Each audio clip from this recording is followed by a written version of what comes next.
Hey guys, how are ya? Is this crazy or what? Sorry, I had stepped away for just a minute, and I asked if you guys saw it, and then I had to step away real quick and left you guys just hanging, and then I came back and I'm like, oh no, there's all these chats. Sorry about that. So I guess you've all seen it, and I saw some comments that eh, you guys feel the same way I do. It's exhausting. I've not felt well. Like those of you who have subscribed for a while, you guys know I have lupus. And so I'd had COVID a while back, and for some reason, after you get sick, it just makes because I guess it triggers your immune system, and so then you end up with a bit of a lupus flare that I've kind of been dealing with. The last time I went to Ireland, I was sick the day before I left, and kind of like the whole trip wasn't well, didn't get to do much. And since I've been back, I've just been mostly just taking it easy, just kinda laying low and trying to get better. But anyway, yeah, that's when I first heard about it, that when I was on Lauren's Live. I was coming back, and I was running late, and I stopped because 'cause I'm like, "I have to have a taco." And I saw I caught up with my messages. I was like, "Oh, no, what now?" I know it's not Taco Tuesday, I couldn't wait another day. So I just had to have it. Oh, hey, Christina, I don't know if you saw my message. I feel so bad for my mods. First, I kept forgetting that I have mods because I didn't have them for years, and my schedule some people are so good about their schedule. They do things a certain time, a certain day of the week. Hey, Jane.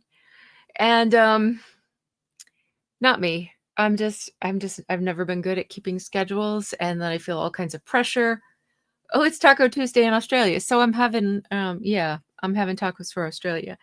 But, I've just never been good at all that, and it kinda like today, I ended up running too late probably to get it done anyway, but I was trying to finish my boat crash case. That was what I planned for tonight, and, then I saw this and it just kinda blew everything, and I'm like, "Nobody's gonna watch my boat crash stuff with this going on." Plus, when things like this happen, I feel like I have to just talk about it before I can I forgot to put the image up here.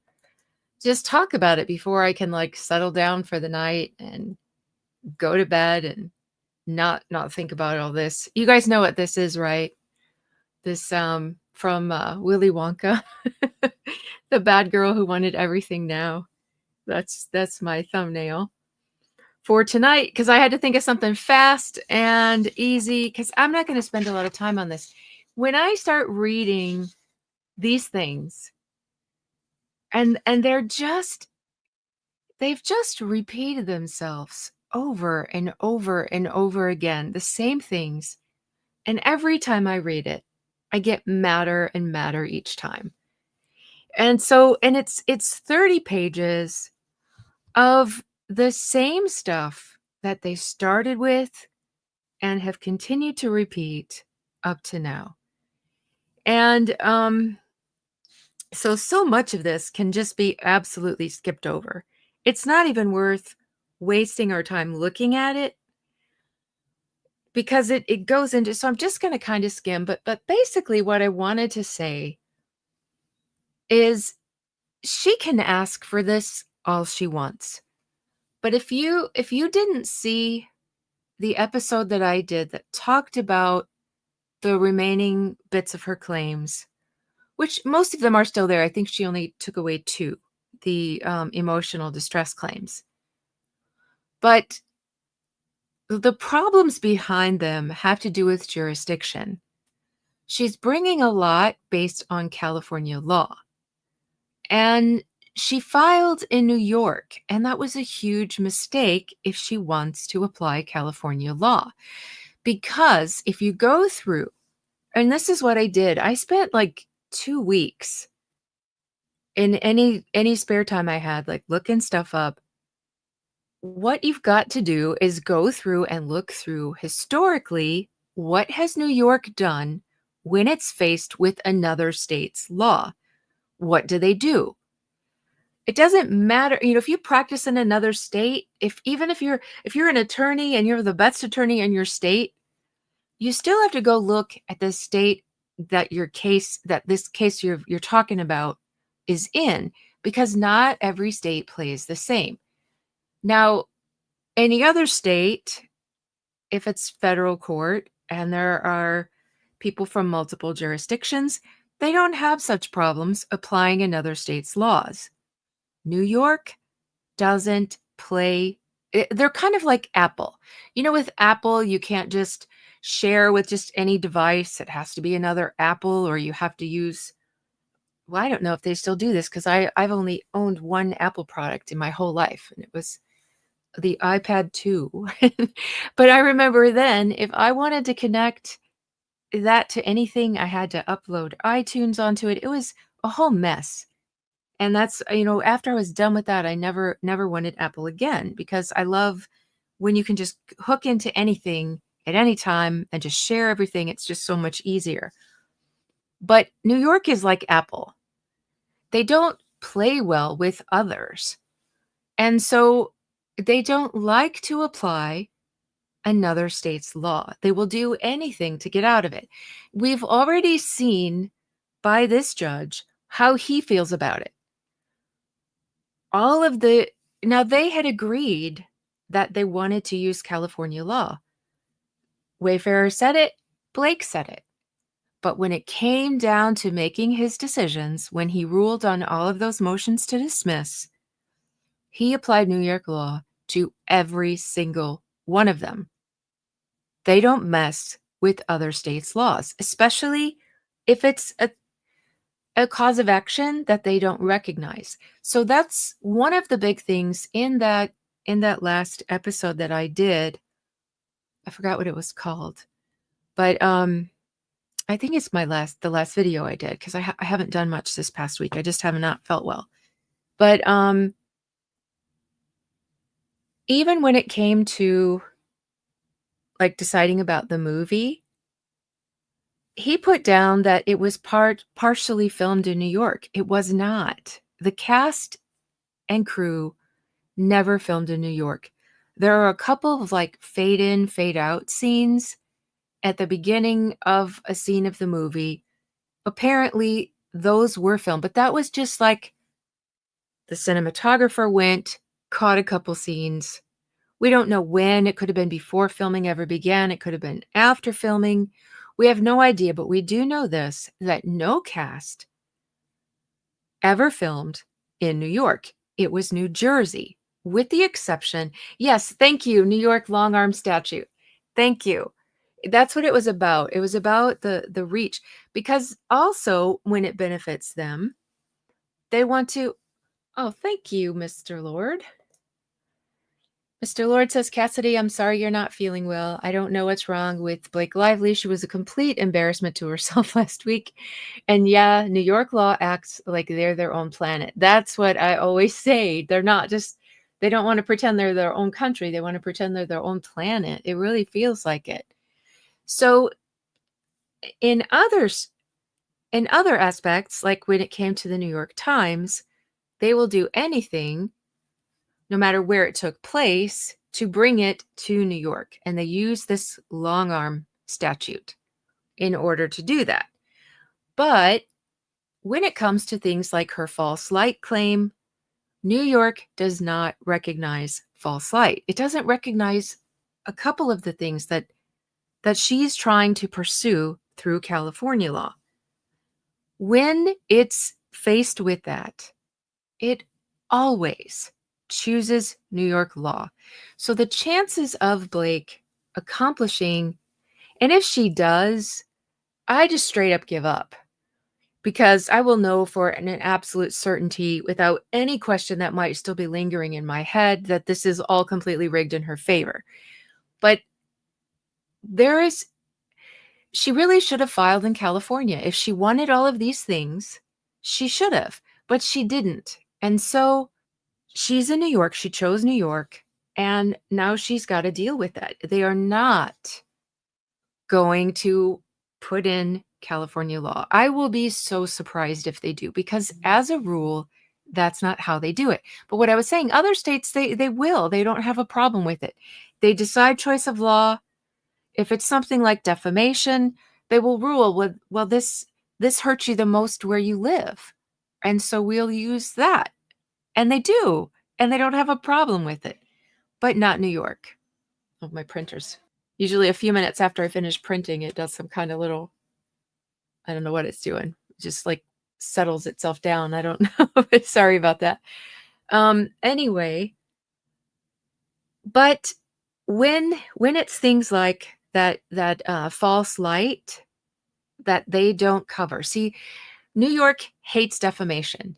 They have built a great wall around the New York Times, and that's when I first started talking about this case. That was the part of the case that I was into the most, because I felt New York Times had crossed so many lines. They had stepped so far outside of the protection. In any other state, in any other business, would have been found guilty, but not the New York Times and not in New York, because their protection, we're all protected by the Constitution. But the New York Times in New York is protected beyond what the Constitution provides. It's outrageous.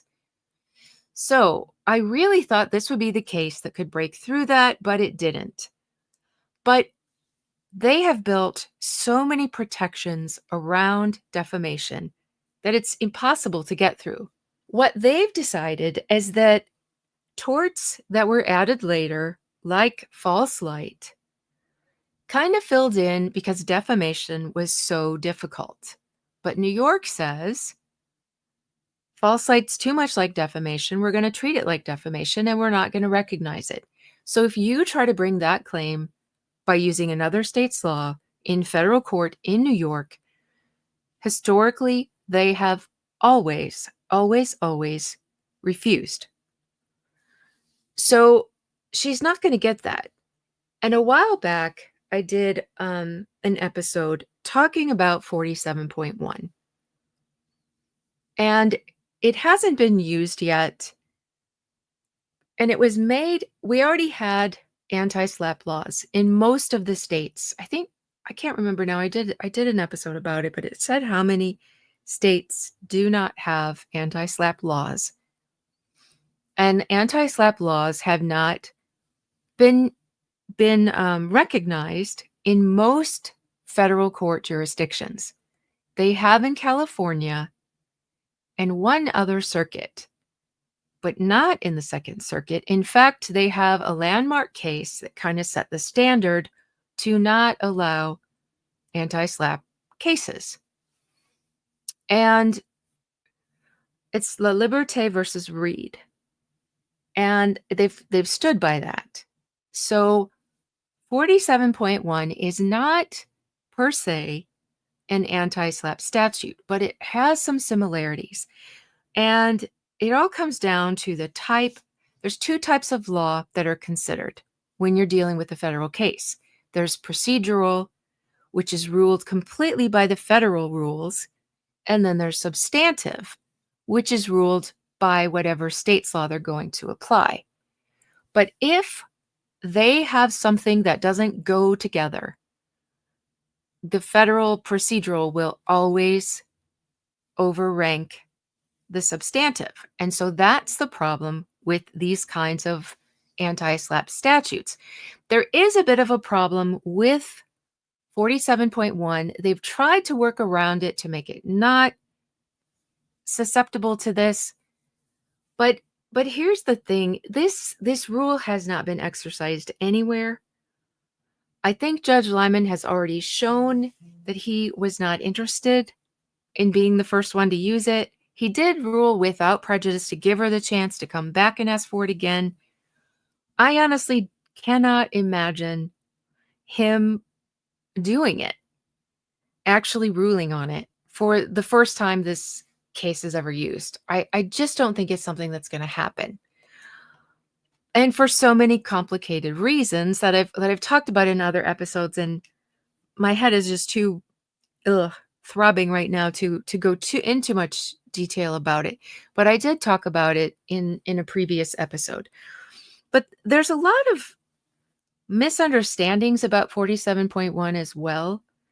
One of the big ones that I wanted to talk about today, and I think I only loaded this one document. I did. I only loaded this one. And there was another one that actually lays this out a little bit better.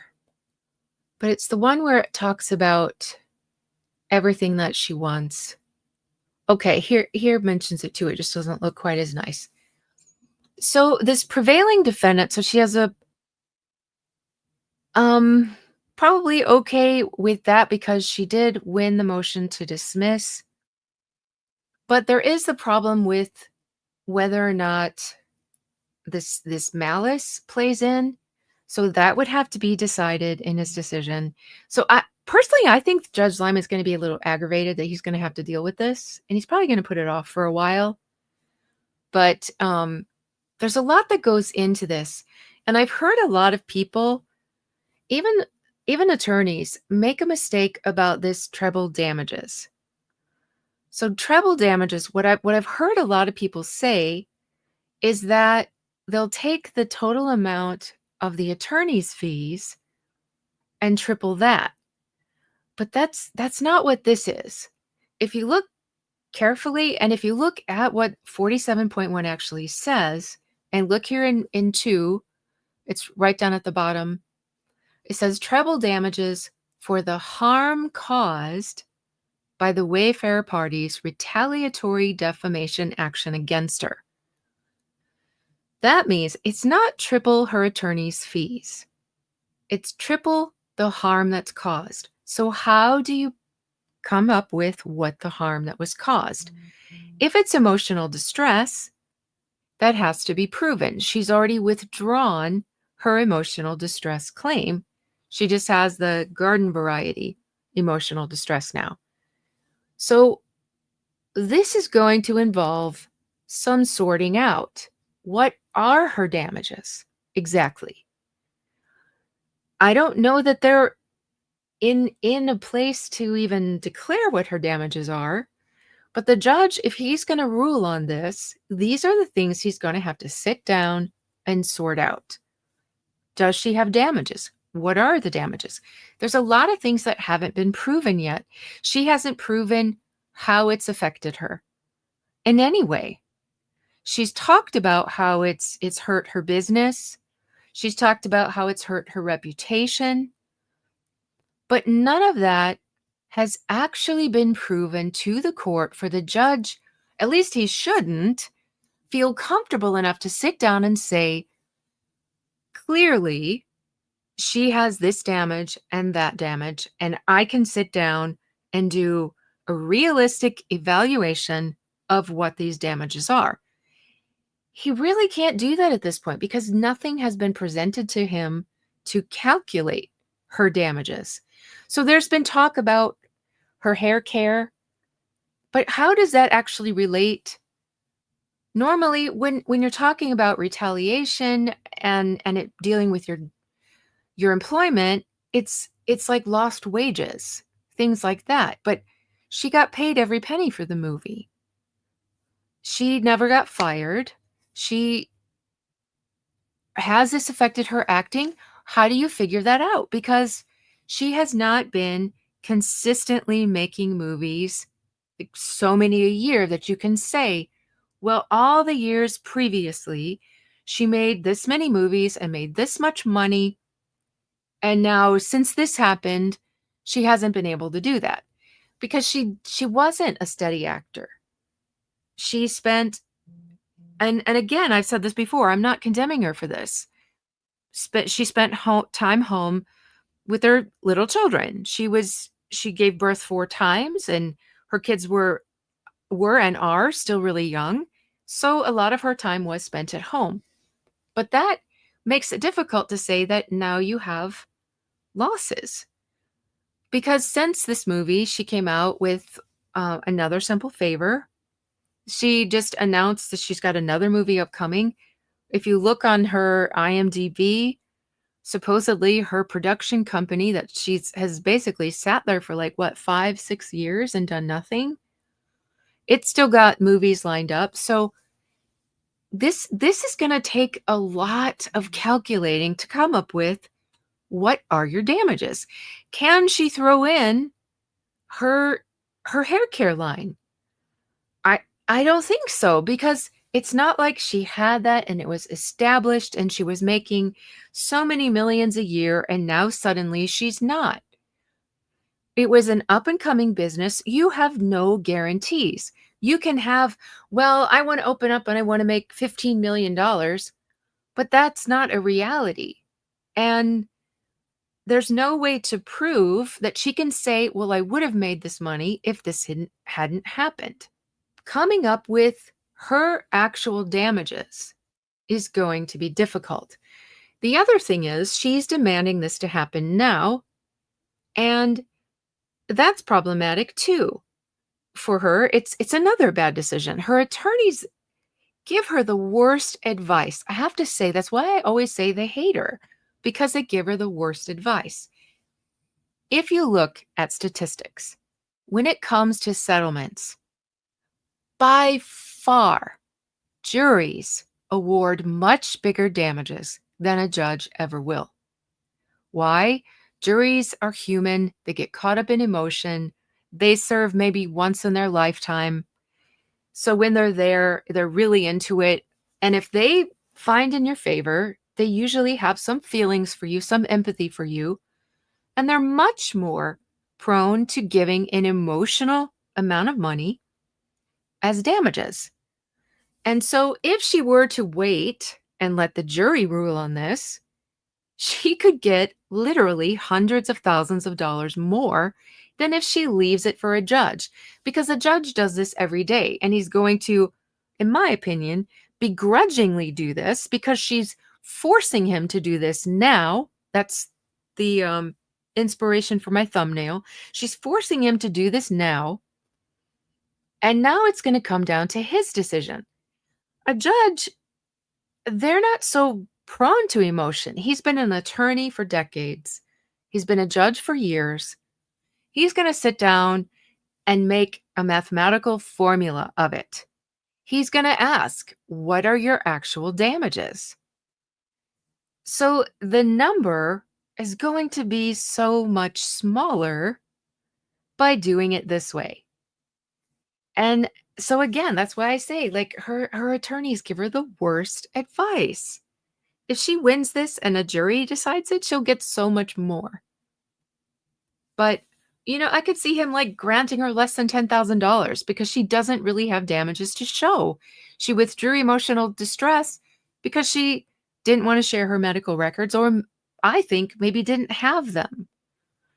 So this is just an all-around bad decision. And I think what this is, PR has really turned on her lately. Yeah, she didn't have any. She doesn't have any damages. And a jury, if she gets a sympathetic jury and they decide in her favor, they're probably going to believe that she has some and would give her more. But the judge is going to be like, where are the receipts? Show me what you lost. And then that gets tripled. But if it starts off little, if it starts off like $10,000, then that's $30,000. And she could probably get $300,000 from a jury. And the punitive damages too. But here's the thing, none of this stuff has been proved. So the way things are worded in filings is as if it's true. And that's the way it has to be. It's irritating to read it because you're like, well, you haven't proved this. At least I always am. There's always that voice in my head when I'm reading them going, you didn't prove this yet. But it's always worded this way as if it's factual. So through the whole thing, she keeps saying this retaliation, defamation lawsuit.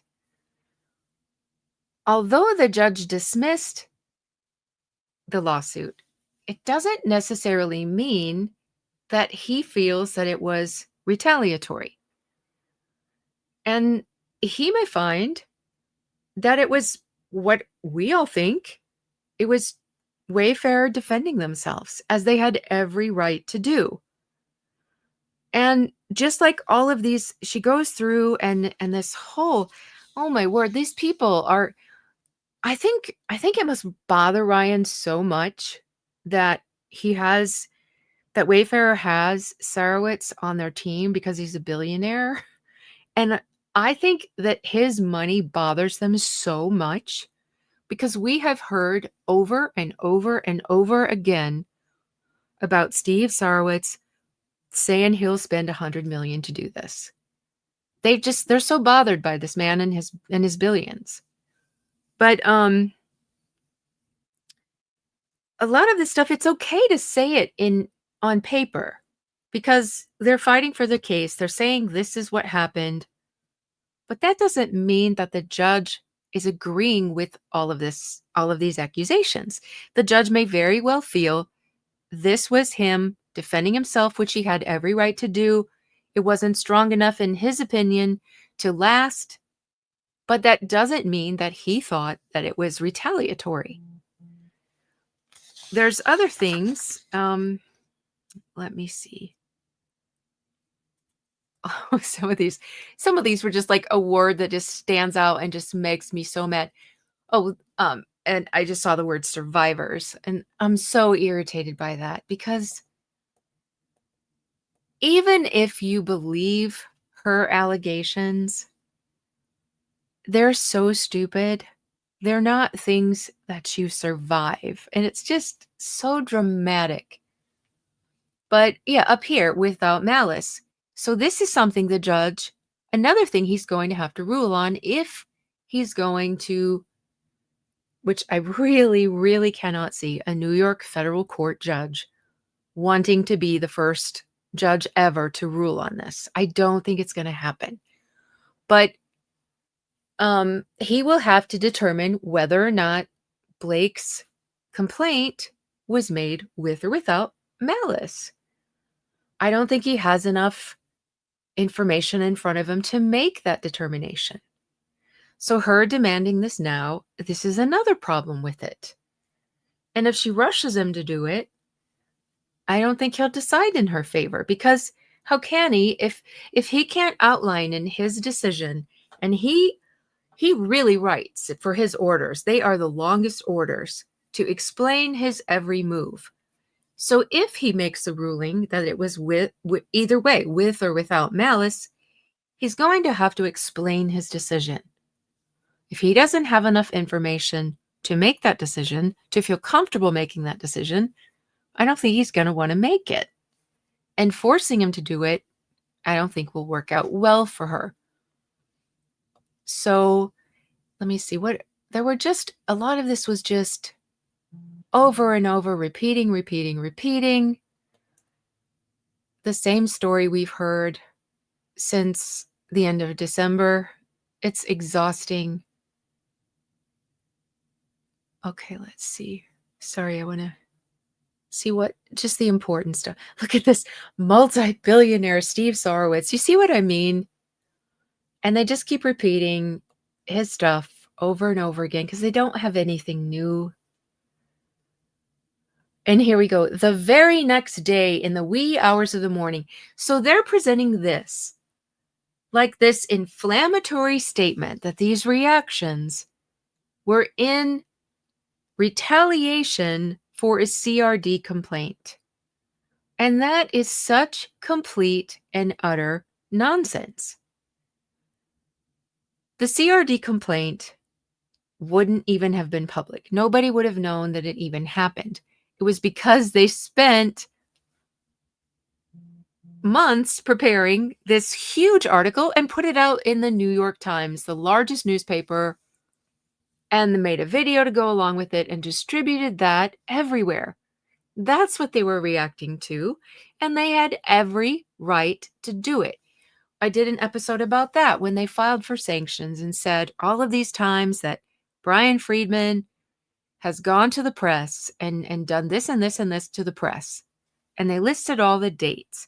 And I went through, because in the Code of Conduct for Attorneys, it grants them permission to fully do what they have to do. If something big happens, if it happens in the case or if opposing counsel releases some information, they are allowed and really required to defend their client to the degree necessary to get rid of that prejudice. And so I went through each and every date of the ones that they posted claiming that he was out there maligning Blake, and every single time was directly following something that Blake had put out about him. And that's like an open invitation. So, for example, them saying in the wee hours of the morning, they provided an inflammatory statement to TMZ. That was in response to the New York Times article. Hold on just a second. I got to get a drink.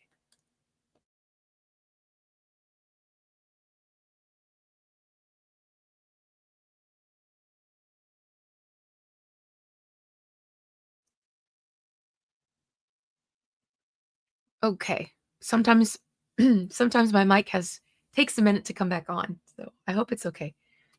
Can you guys hear me?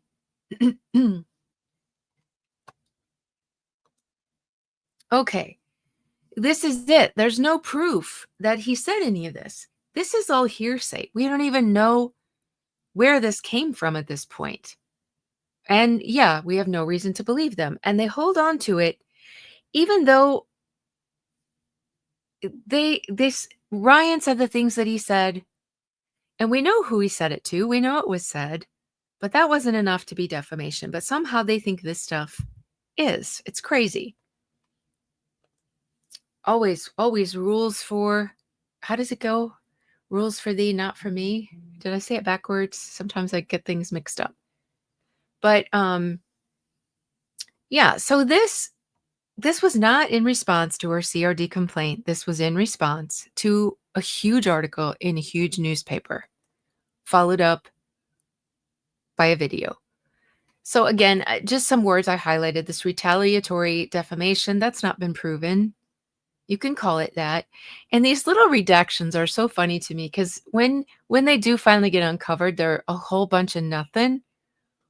But I think it's there to make us go, ooh, I wonder what that is. That must be something very, very, it's going to win the case all of a sudden. But it never is. So I think I've covered most of what I wanted to cover about the 47.1 and the treble damages, that misconception. And two, expecting a New York federal judge to recognize this new statute that California, the only state where it exists, hasn't even used yet. So I think those were the main points. And then let's just chat. I my energy is completely drained already. I apologize for that. But let me take a look at what you guys have to say now. Yeah, that's the other point. That's the thing. And so in order for the judge, so even let's say she wins, he says, okay, the motions to dismiss, you technically won those. He still has to sit down and figure out so many things. It's not something that he's just going to snap and say, you win, here's millions and millions of dollars. But it makes me wonder if they're running out of money because this is expensive and they've already spent, no doubt, millions and millions. We'd probably be shocked if we found out how much these attorneys have been paid so far. And Blake has more attorneys than anyone. These huge firms, multiple people, they just hired someone new. Was it last week? So, but these accusations are getting so tiresome about going to the press and doing this for the press, because this filing to me feels like that's what its purpose is, especially because it had that declaration. Did you guys see the declaration? I forgot to load it up on here. There's this declaration, and the name of the person is blotted out. And what made me so furious when I saw that is that this person is inserting themselves into this lawsuit and they're hiding their name. But when I, who got drug into this lawsuit by being subpoenaed by Blake and Ryan, when I tried to file twice, redacting my name, he refused it.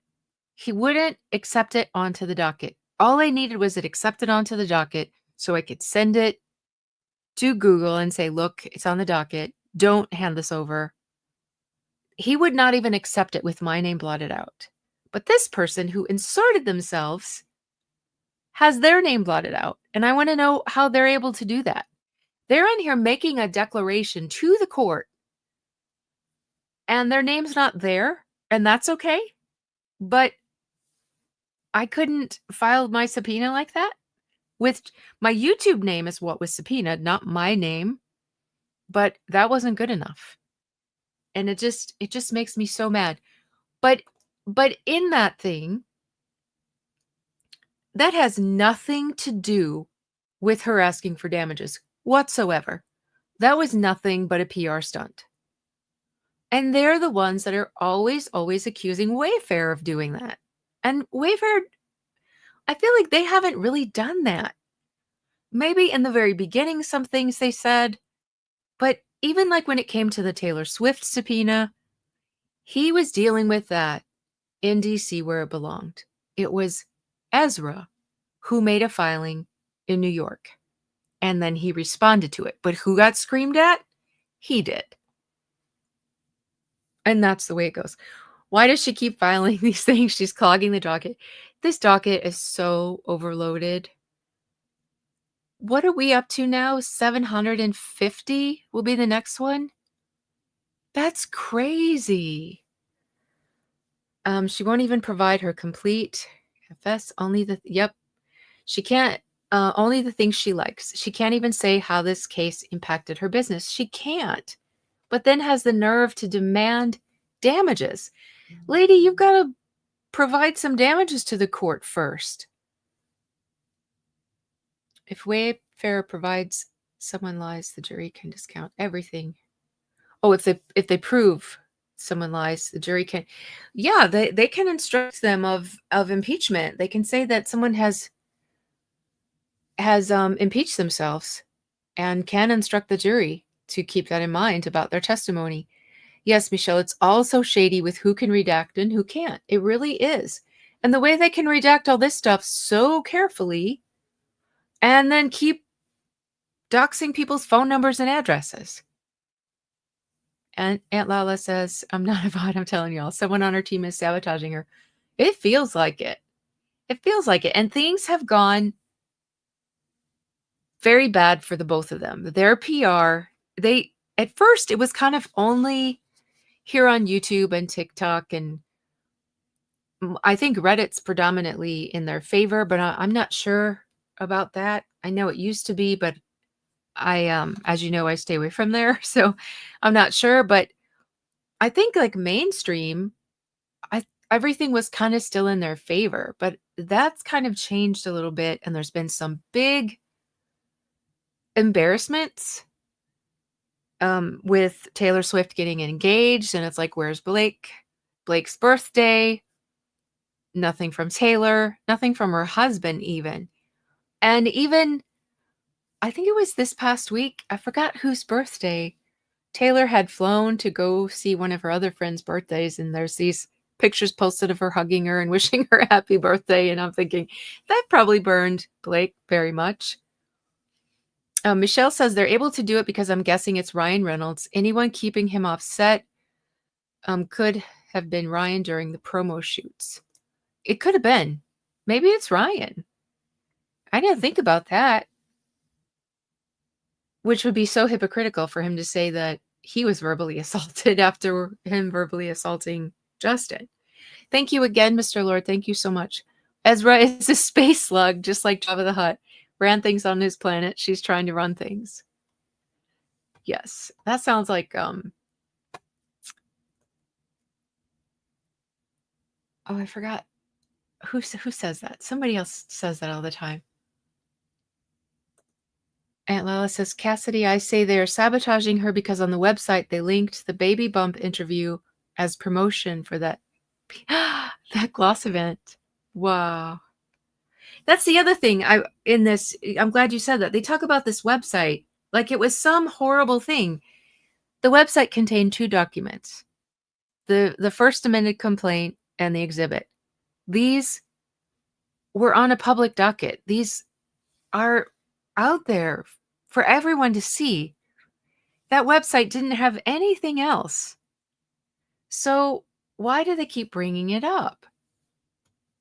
Their claims are never back. Oh, that's who it was. It was Brittany Mahomes. Thank you, Demi. That's whose birthday it was.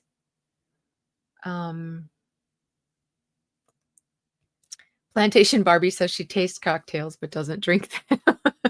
Do we believe that she doesn't drink? I don't know that I believe that. Brittany warned Taylor about Blake. I heard that about Selena. Let's see. Taylor threw Blake a party last year. Yeah, not this year. Those days are over. Let's remember, she can grab someone by the crotch ad hoc on set, and it's not SA, but something Baldoni did, which is still very unclear, is SH. I agree completely, Daphne's life. That whole stunt, and I wish he would come out and say something, but I don't think he will. But that was ridiculous. I mean, she completely... Can you imagine if someone touched her genital area? Let me try to keep this PG. But can you imagine? But that's what she did to this man, and everybody acts like it's fine because it was her. Yeah, I saw that Mystery Singer, that Blake had one, and Reynolds didn't even say happy birthday. BL is the Hollywood pariah. She's a laughingstock. Yes, she is now. And I think it started to hit because I felt like there was a lot of like hurt feelings about her reputation in here. So I think for a long time, she was able to still keep everything okay. But now it's crept into mainstream media. Now more people are noticing. Now she's getting more criticism, and she doesn't like it. And I think that's where a lot of this comes from. And this makes me so mad. Yes, Mystery Singer cesspool. Ryan Reynolds had his 7-year-old daughter repeat. We all know what it was about Wolverine and her own father 70 to 500 times. Yeah.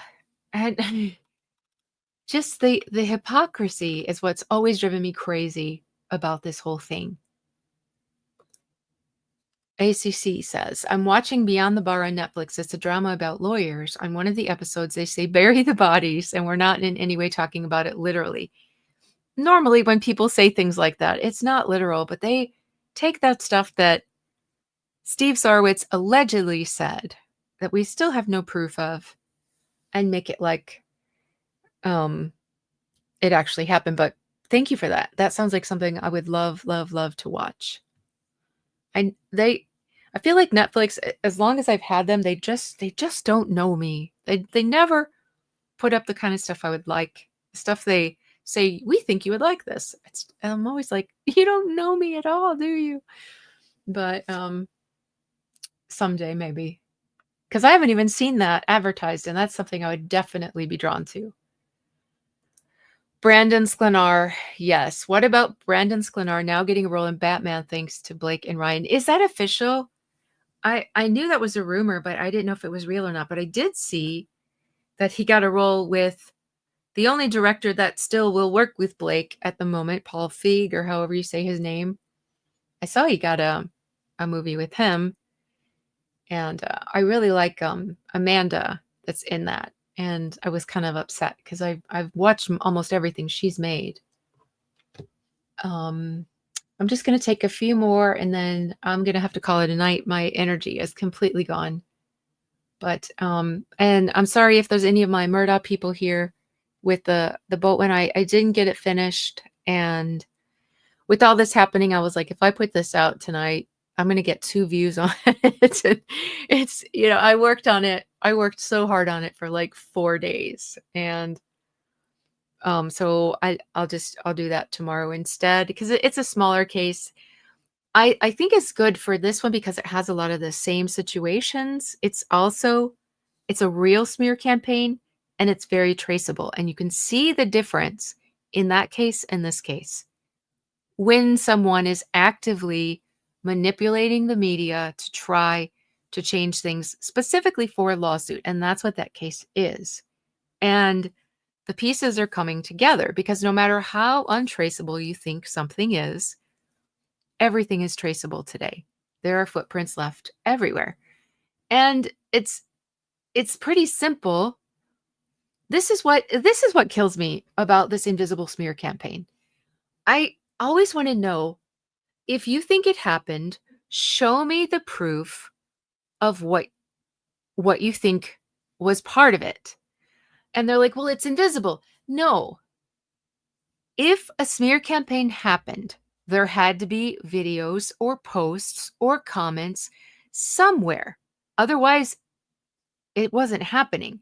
So find me a post, a video, a TikTok, a tweet, a reel. Find me something of that's about Blake that cannot be traced to an actual person or account. So that's what it looks like. When you have bots, it's easy to discover this is a bot account. But all of this stuff that's out there about Blake is from real accounts and real people. That's not a smear campaign. That is an organic reaction. So if you can't come up with, like in this other case, there's a journalist that seems like he's the link between the private investigators and the attorney who set it in motion. This guy only reported on the Middle East. He was pro-Israel. He would travel and only report on the Middle East. He was from Philadelphia. All of a sudden, he's reporting this huge article about this family in South Carolina in the Low Country that no one had ever heard of. This is before the murders. This is after a boat crash. And all of a sudden, he's giving this family all this attention, this humongous article, this blog. And then it all abruptly stops at some point, and he goes right back. So before that and after that, never did he ever report anything besides the Middle East. That is what a smear campaign looks like. This guy was hired by somebody to do this, obviously. That's how you find it. There were bots. You found them in comments telling the same story. They weren't actual accounts. They weren't actual people. They weren't traceable. They were bots. There was a guy hired who calls himself a knife fighter. That is what they're trying to make Jed Wallace out to be. There were all kinds of connections. There was another PI that was hired directly by the attorney of the man being sued. And now she's got a lawsuit out too. So all of these things, there has to be connections, and you will see the results of a smear campaign. But all we see with Blake are real people with real accounts that have long been established, that talked about other things before her. And then because this topic came up, this lawsuit came up, we started talking about her. So she's never brought, that's what's missing. She's never brought something to the table and said, here's my evidence. This is not a real account, but it's talking about me. And it's saying this. She doesn't have any of that. It's only people like us. We're real.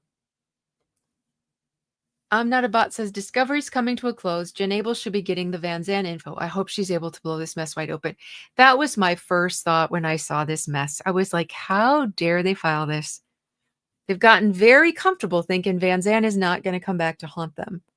And I'm just like, please, please. I know I'm getting very impatient. I've told you guys be patient. I know they're working, but I'm losing my patience. I'm like, please do something with Van Zandt. But they've gotta do it the right way. I know that. Kirsty found I saw that. Sure, I always say Kirsty. Kirsty found that Ryan and Blake have a huge amount of bot followers on Instagram. I saw that it was a huge percentage. I was so shocked. I think I put that video. I think I linked that video on my community tab because I was like, you guys got to see this. And I think no, no, I got that wrong. What I was about to say. Van Zandt is coming. I hope so. Come on, Van Zandt. Is the smear campaign in the room with us? That's hilarious. Can you see it, Blake? Does it talk to you? What does it smell like? It's so ridiculous. It's such a figment of this woman's imagination. It's crazy.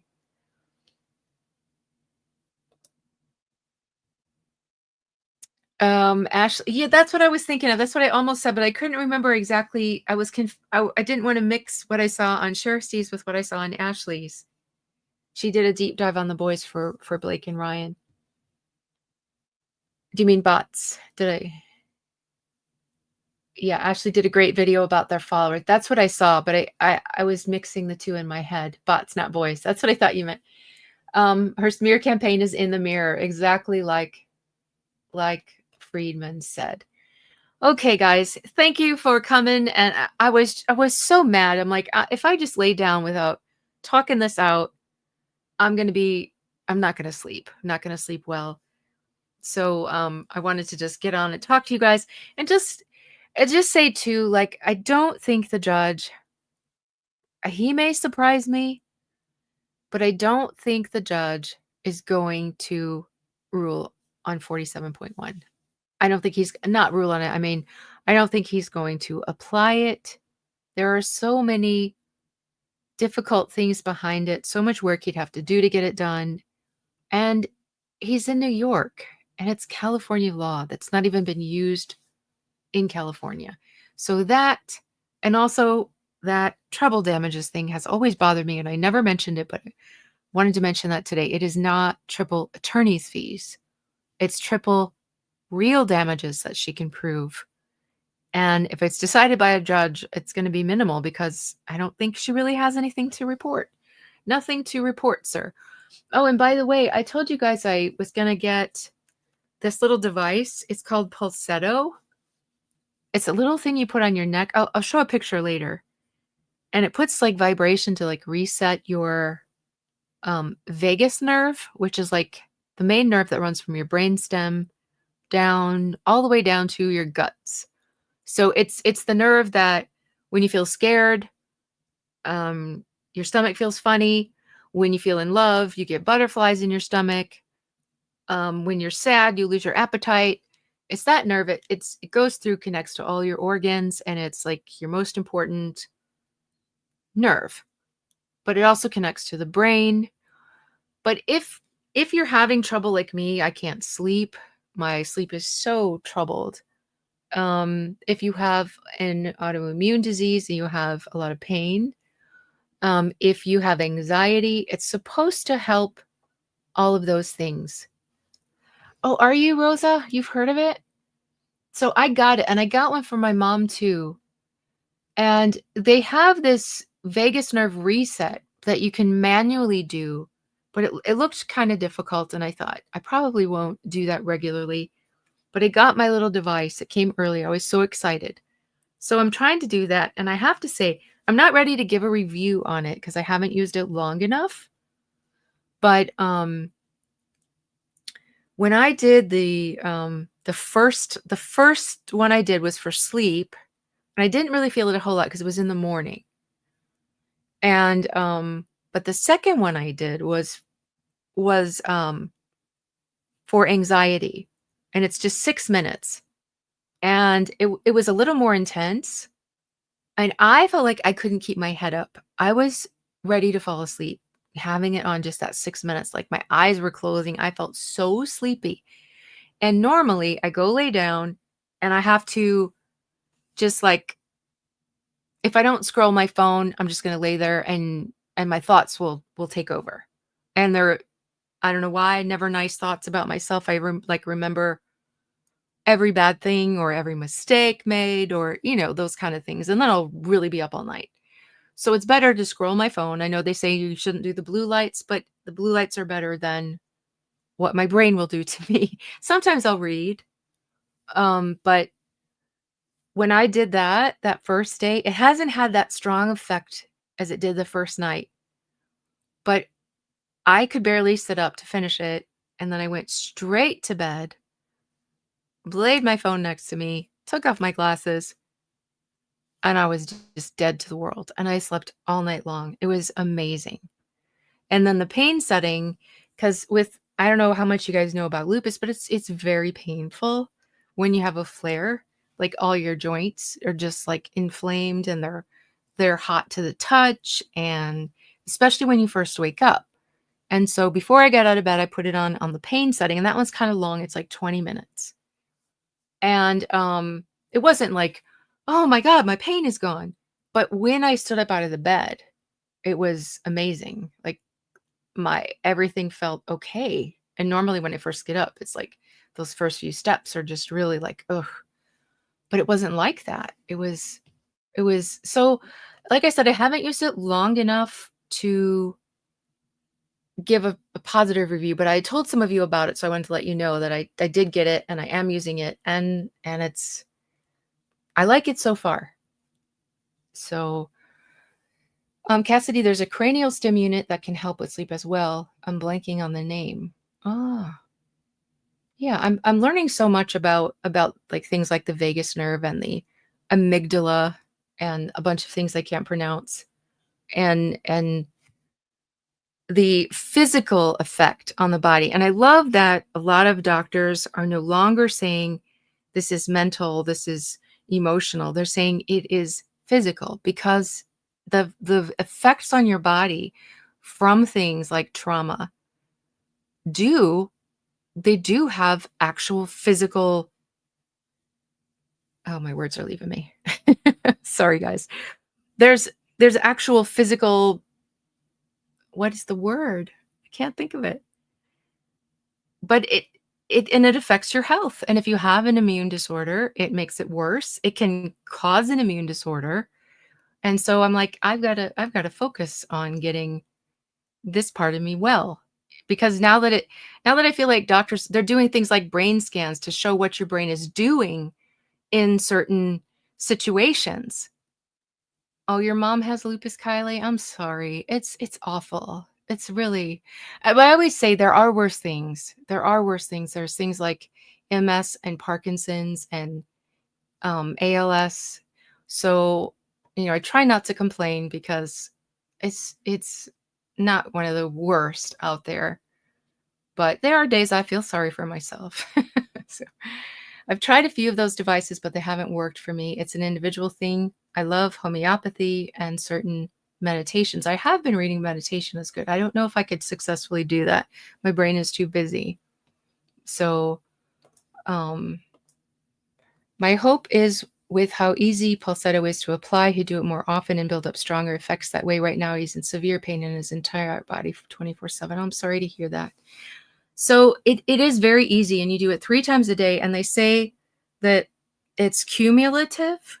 So as it's supposed to, the effect is supposed to grow as you use it more often. Tense machine. I love my tense machine. I love it so much, but this is milder than that. I was worried it was going to be like that, and that's intense, but it's not as strong as that. But I love my tense machine for other pain. I just got some magnesium to help me sleep because I heard about that. I did hear about that, and so I got that, but I forget to take my stuff. I'm the most forgetful person. I'm a mess. I always say I wasn't made right. I don't know what's wrong with me. Yeah, this magnesium glycinate, that's what I got, because I heard don't get the other one or you'll get the runs, and I was like, that's the last thing I need when I'm trying to sleep. So I made sure and I got the right one. But all right, guys, I'm gonna let you go. I'm gonna use my pulsetto and get some sleep. Thanks for chatting with me. You guys are amazing. Yeah, that's the one I got. Wait, nope, wrong one. Wrong one. There we go. That's what I got. A little black bottle of it at Costco. I just got just like 2 days ago. So, you have an app to nag you into that's what I should do because I'm really bad about it.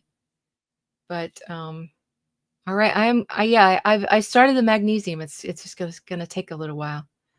All right. Thank you. Thank you, Jane. Thank you, Christina. Thank you, Lena.